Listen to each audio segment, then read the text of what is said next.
transmission à l'Assemblée nationale pour examen et vote du projet de loi sur l'actualisation de la loi numéro 2016-25 du 4 novembre 2016 portant organisation de la concurrence en République du Bénin.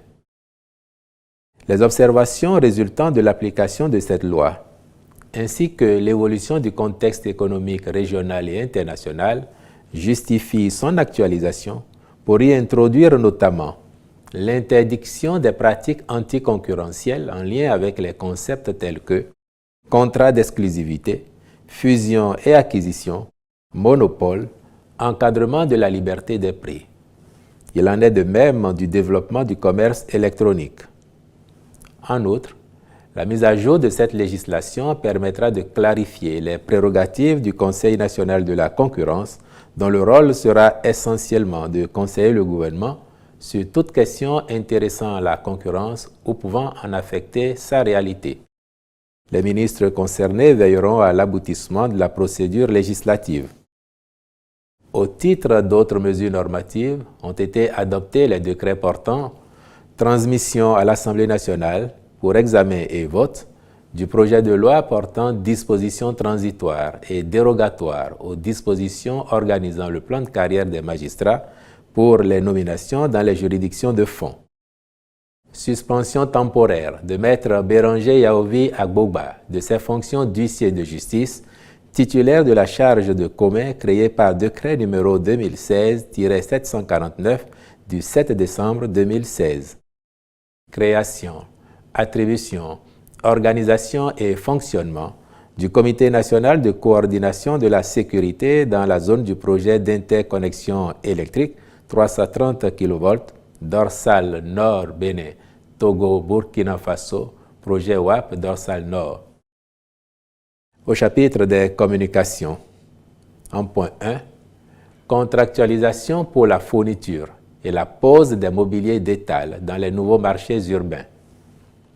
Dans la perspective de la mise en service prochaine de ces marchés déjà construits ou en cours de finition, il s'est avéré pertinent de s'assurer de la qualité et de la durabilité des mobiliers d'étal à y déployer et de veiller à leur généralisation pour en garantir l'attrait autant que les bonnes conditions d'installation des marchands. À cet effet, un modèle type a été conçu et a fait l'objet d'une consultation. Les avis des représentants des commerçants ont été pris en compte de sorte que le présentoir harmonisé s'adapte aussi bien aux étals primaires qu'à ceux des produits manufacturés. C'est pourquoi le Conseil a marqué son accord pour la contractualisation avec des groupes spécialisés en mesure de produire dans les meilleurs délais les 15 000 unités environ nécessaires pour l'ensemble des marchés de cette première vague, à savoir Kadjeou, Aïdjedo, Tokplebe, PK3, Ahwangbo, Unjro, Kokokoji, Gema et Djougou, Begame, Menotin, Wologede, Midombo, Sainte Trinité, Ganhi et Wando.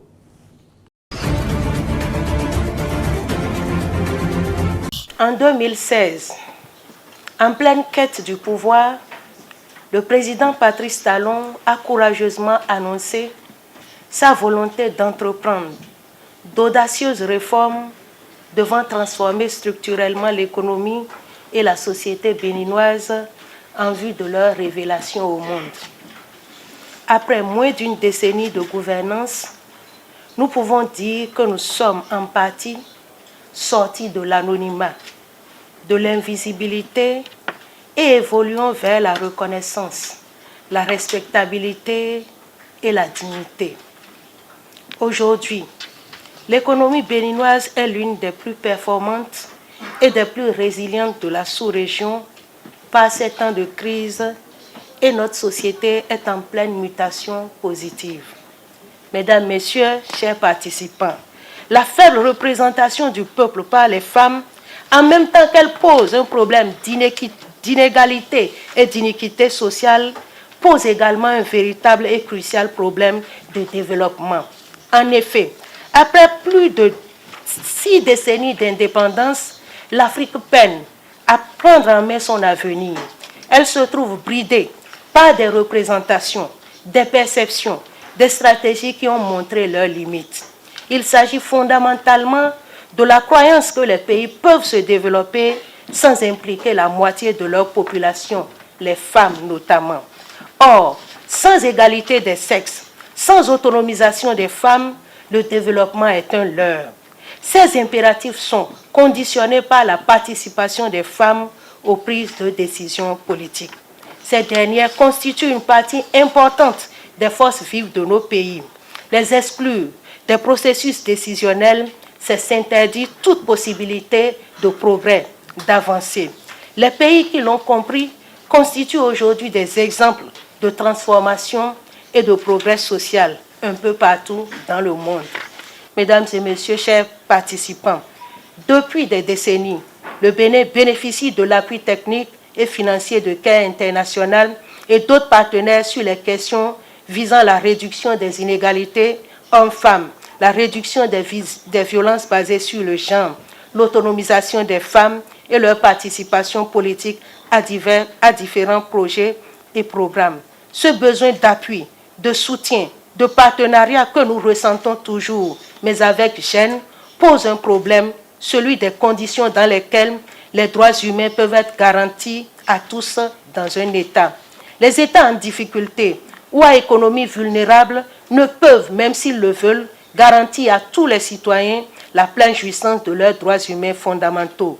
D'où la nécessité pour chaque État responsable de travailler dans un environnement international non inhibiteur et non déstabilisant à la consolidation de son économie, à la réduction de ses fragilités et au renforcement de son équilibre dans sa course vers l'atteinte des ODD. Vive le partenariat pour la participation des femmes aux instances décisionnelles, vive la masculinité positive, vive le Bénin, je vous remercie.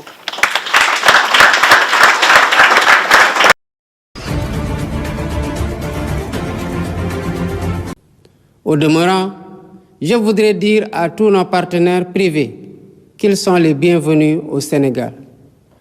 Conformément aux lois et règlements en vigueur, les droits de l'investisseur seront toujours protégés, de même que les intérêts de l'État et des populations. À nos pays amis et partenaires, je voudrais assurer que le Sénégal reste un pays ouvert et accueillant pour tous. Nous veillerons sans cesse à maintenir et raffermir les relations de bon voisinage et de solidarité agissantes au sein de nos organisations communautaires, notamment la CEDEAO et l'UEMOA. Héritier de l'idéal panafricaniste de Cheikh Anta Diop et de Léopold Sédar Senghor, un des pères fondateurs de l'Organisation de l'Unité africaine, nous demeurons fermement engagés dans la construction de l'intégration africaine et la réalisation des objectifs de la zone de libre-échange continentale africaine. Nos partenaires étrangers de tous horizons sont d'égale dignité pour nous. À tous, nous devons respect et considération. Et de tous, nous demandons respect et considération. Nous resterons engagés pour une gouvernance mondiale plus juste et plus inclusive, dans le respect de l'égale dignité des valeurs, de culture et de civilisation. Mes chers compatriotes, la fête nationale, symbole de notre souveraineté, nous rappelle que nous sommes seuls face à notre destin et que personne ne fera à notre place ce que nous ne sommes pas disposés à faire pour nous-mêmes. Nous avons la responsabilité historique de conforter notre souveraineté en rompant les chaînes de la dépendance économique par le culte permanent du travail et du résultat. Dans cet esprit, l'administration doit agir à tous les niveaux de façon plus accueillante et plus efficace pour les usagers du service public. Nous devons bannir de nos pratiques les procédures et formalités indues qui altèrent l'efficacité de l'État. Dans cet objectif, j'entends investir massivement dans la digitalisation des services et des procédures administratives.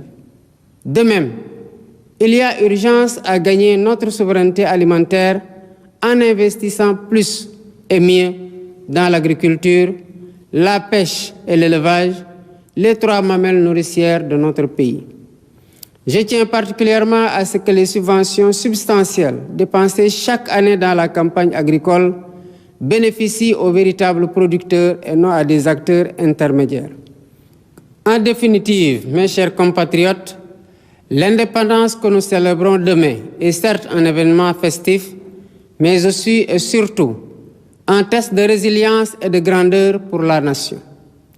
Notre mérite et notre honneur, c'est de réussir l'épreuve en affichant une confiance résolue en nous-mêmes pour vaincre nos peurs et nos doutes, surmonter les obstacles devant nous et poursuivre ensemble notre marche solidaire vers notre destin commun, main dans la main, épaule contre épaule.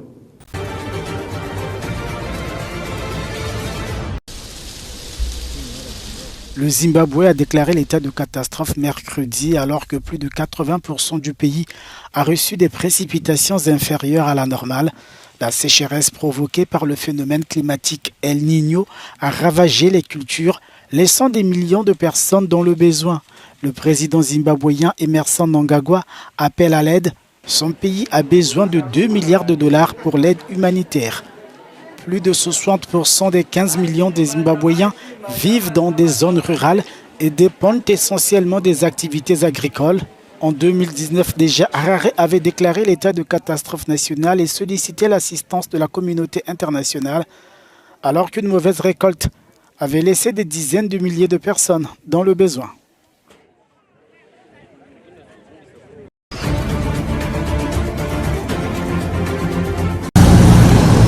La Cour constitutionnelle de l'Ouganda a rejeté mercredi un recours contre une loi instaurant la peine de mort pour homosexualité aggravée. Promulgué l'an dernier, le texte est contesté en justice par les défenseurs des droits de l'homme. For the petitioners, we also have Pepe Onziema. The petitioners Les plaignants demandent essentiellement l'annulation de l'ensemble de la loi anti-homosexualité de 2023. Comme nous l'avons fait pendant le jugement, nous refusons d'annuler la loi anti-homosexualité de 2023 dans son intégralité. Nous n'accorderons pas non plus d'injonction permanente à son application.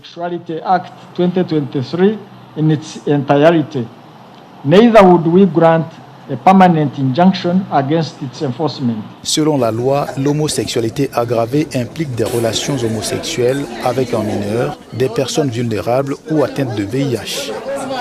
The court essentially said that the law La Cour justifie la loi qui discrimine les personnes LGBTQI dans la mesure où elle leur refuse le droit de participer à la gouvernance de ce pays. Elle estime que ces restrictions sont proportionnelles. Et ce faisant, la Cour s'est appuyée sur les sentiments du public. La Cour s'est appuyée sur ce que nous appelons les valeurs morales de cette société.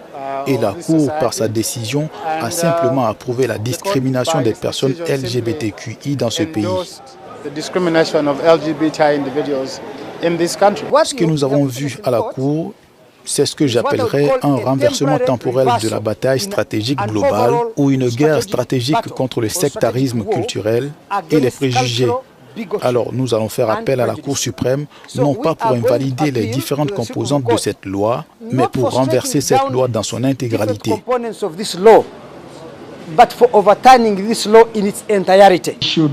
L'homosexualité est déjà illégale en Ouganda en vertu d'une loi de l'ère coloniale.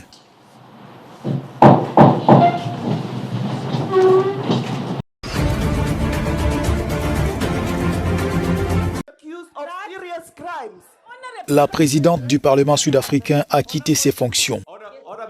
Nosifiwe Mapisa Nkakula est visée par des accusations de corruption.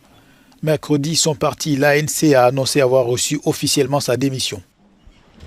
La justice avait rejeté mardi un recours en urgence de la présidente du Parlement, ouvrant ainsi la voie à une possible arrestation de cette figure du parti au pouvoir.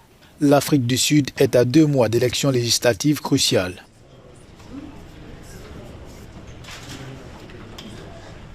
Les rouages de la justice seront maintenant en marche tels que vous l'avez entendu pendant le jugement, assez raisonnable. Nous avons toujours soutenu que c'était sans précédent et qu'il n'était pas nécessaire que nous soyons traduits devant les tribunaux car le processus d'arrestation se ferait sans aucun problème. À 67 ans, Mapisa Nkakula est accusée d'avoir reçu d'importantes sommes en espèces d'un contractant militaire lorsqu'elle était ministre de la Défense. Et elle aurait perçu en 2019 plus de 15 000 $ et une perruque lors d'une réunion Les Sud-Africains iront aux urnes le 29 mai prochain pour renouveler le Parlement censé désigner le prochain président, au moment où l'ANC est en ballottage défavorable et risque de perdre sa majorité, et ce serait historique.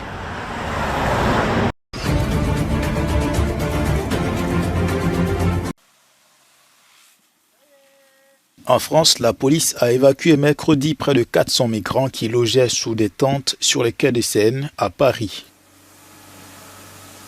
En majorité des femmes et enfants qui profitaient de ces abris de fortune en pleine capitale, la frustration des travailleurs humanitaires.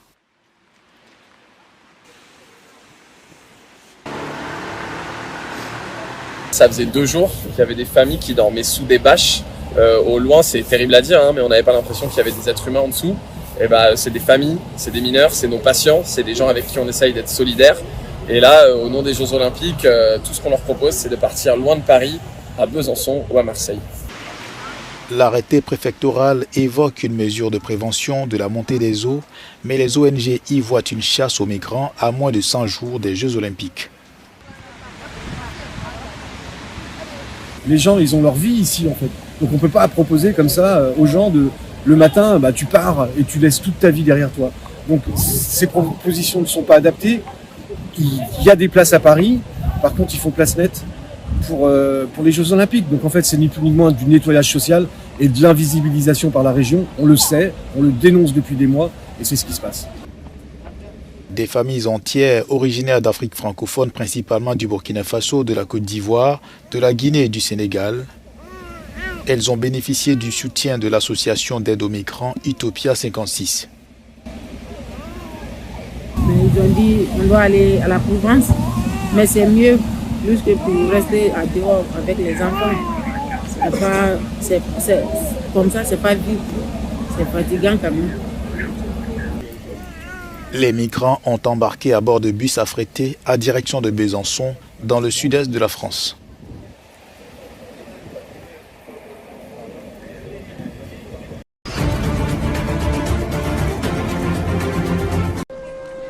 La musique choro, aussi emblématiquement brésilienne qu'un battement de samba, a été officiellement reconnue comme un patrimoine culturel du Brésil. Né au XIXe siècle, le choro est considéré comme le premier genre musical urbain du Brésil. Sa survie est aujourd'hui attribuée en partie au cercle de musiciens. Moi, j'ai d'abord écouté de la musique populaire de nombreux pays différents. J'étais au Japon quand je me suis intéressée à la musique mexicaine, cubaine, colombienne et péruvienne. Ensuite, je suis arrivée au Brésil et j'ai découvert le choro. Le campus de l'université Unirio à Rio de Janeiro est un autre lieu phare du choro. Les enseignants y dispensent des cours hebdomadaires sur tous les principaux instruments du genre musical.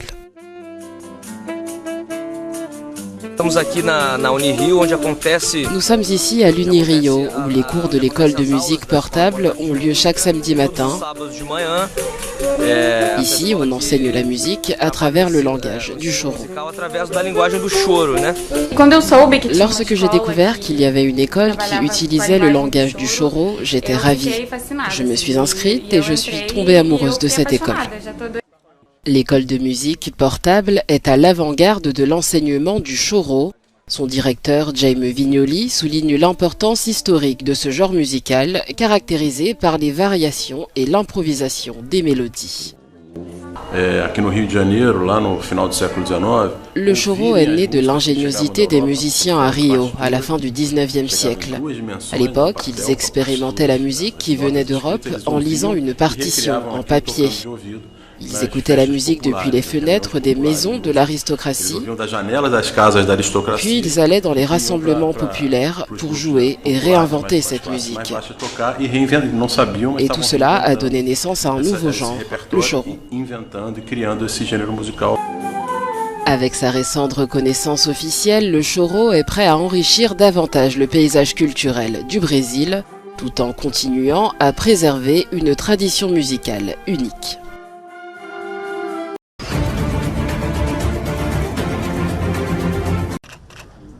Des représentants de la Ligue arabe se sont réunis en urgence en Égypte mercredi pour discuter de la guerre à Gaza et de la crise humanitaire dans la région.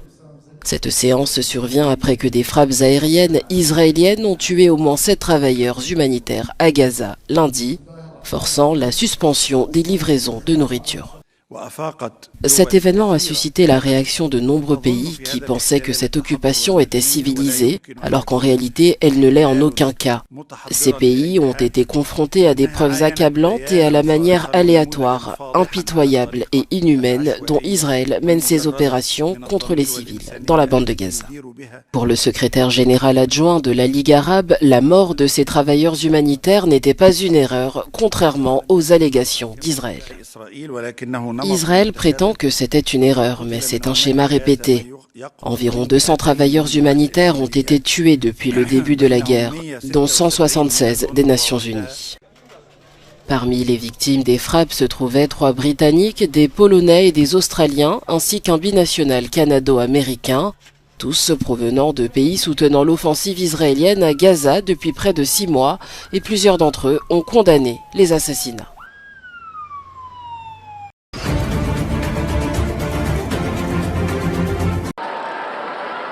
Le pape François a réitéré mercredi au Vatican son appel à un cessez-le-feu immédiat dans la bande de Gaza, afin que l'aide humanitaire puisse atteindre la population civile. Il a prié pour les 7 travailleurs humanitaires tués mardi par une frappe israélienne.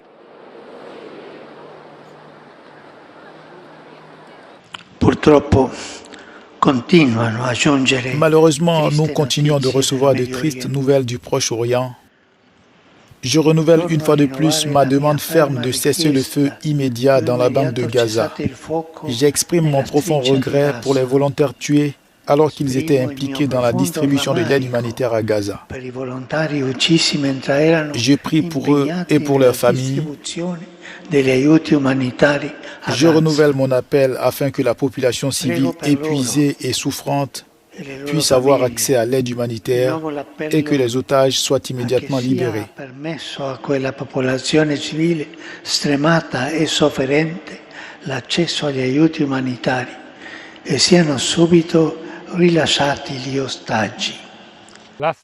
Dans un discours publié le mardi, le commandant des forces de défense israéliennes, Herzi Halevi, a déclaré qu'il n'y avait aucune intention de nuire aux volontaires de la WCK.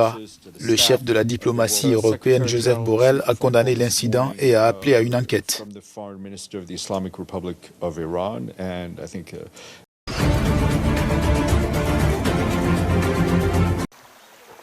L'ONU a adopté mercredi une résolution sur les diamants exploités dans des zones de guerre. L'initiative intervient dans un contexte dominé par des tensions géopolitiques qui mettent en péril le processus de Kimberley. Ce processus exige que les diamants soient exempts de tout lien avec les conflits. Malheureusement, mus par la notion de leur propre exceptionnalisme, les représentants des pays occidentaux ont décidé de saboter toute une série de coopérations internationales dans le secteur mondial du diamant pour servir leurs propres intérêts géopolitiques. C'est la 3e année consécutive que le processus de Kimberley se trouve soumis à une pression sans précédent de la part d'un groupe restreint des pays incapables de transformer le processus en un instrument. 82 gouvernements ont adhéré au processus. Aujourd'hui, 99,8% des diamants vendus dans le monde proviennent des zones non touchées par des guerres. La raison pour laquelle nous soutenons ce projet de résolution est qu'il vise à lutter contre l'insécurité alimentée par les diamants de conflit.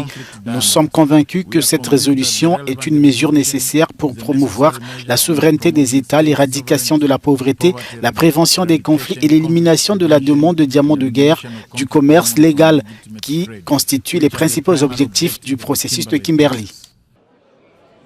Avant ce système de certification reconnu à l'échelle mondiale, les diamants du sang représentaient jusqu'à 15% du marché mondial de ces pierres précieuses, selon l'Organisation des Nations Unies.